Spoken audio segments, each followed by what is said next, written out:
My fellow Americans, on Monday, America will celebrate her 207th birthday. I love the 4th of July. I enjoy picnics and fireworks and long summer days. And I get excited with the thought that millions of our people all across our great country will, on this 4th of July weekend, join together in thinking about freedom and the men and women who sacrificed to make it our inheritance. It's easy to forget just what a revolution these Americans made. It's easy to forget how they amazed the world and how many hopes they raised. President George Washington, in the very first inaugural address, warned Americans that they had a new responsibility.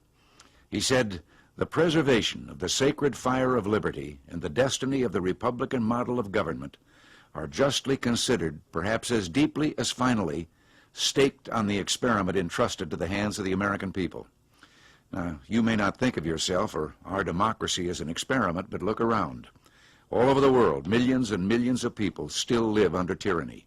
Their leaders claim that they're the wave of the future, that history is on their side, and yet their people look to us for hope.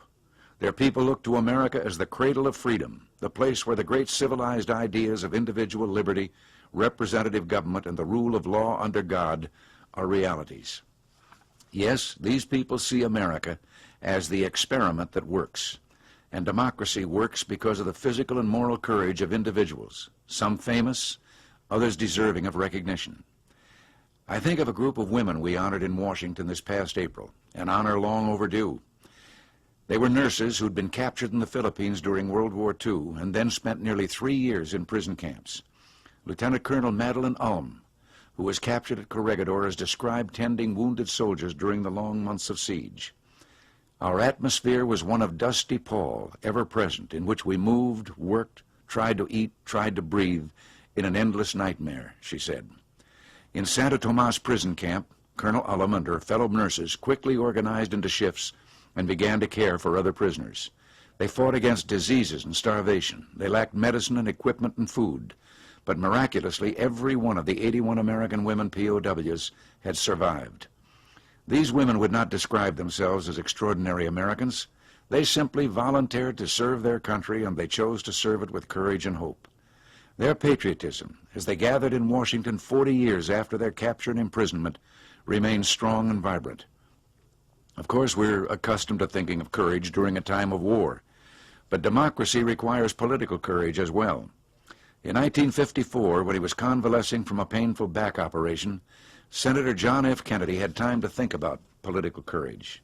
The result was a book entitled Profiles in Courage, in which he wrote, "In the days ahead, only the very courageous will be able to take the hard and unpopular decisions necessary for our survival in the struggle with a powerful enemy. And only the very courageous will be able to keep alive the spirit of individualism and dissent which gave birth to this nation, nourished it as an infant, and carried it through its severest tests upon the attainment of its maturity." We've seen a great example of this kind of political courage just recently, when a majority made up of both Republicans and Democrats in the Congress set aside narrow political considerations and embraced a bipartisan program for enhancing America's security and stability through meaningful arms reductions and modernization of our defenses. It was not easy for many of these men and women to vote for the MX missile. Some have been harshly criticized by other members in their own party. Indeed, they faced considerable pressure and corresponding political risks. While accepting such risks, the only benefit they've received is the knowledge that they placed foremost their hopes for successful arms reductions and greater security of their nation. Together with the Congress, we're doing everything possible to achieve genuine arms reductions. Our negotiators have been given instructions that provide greater flexibility in our negotiations with the Soviet Union. The proposals are fair, realistic, and would bring a much greater degree of stability for all the peoples of the world. There's absolutely no doubt that the prospects for success in our negotiations have been significantly improved because of the political courage shown by the Congress.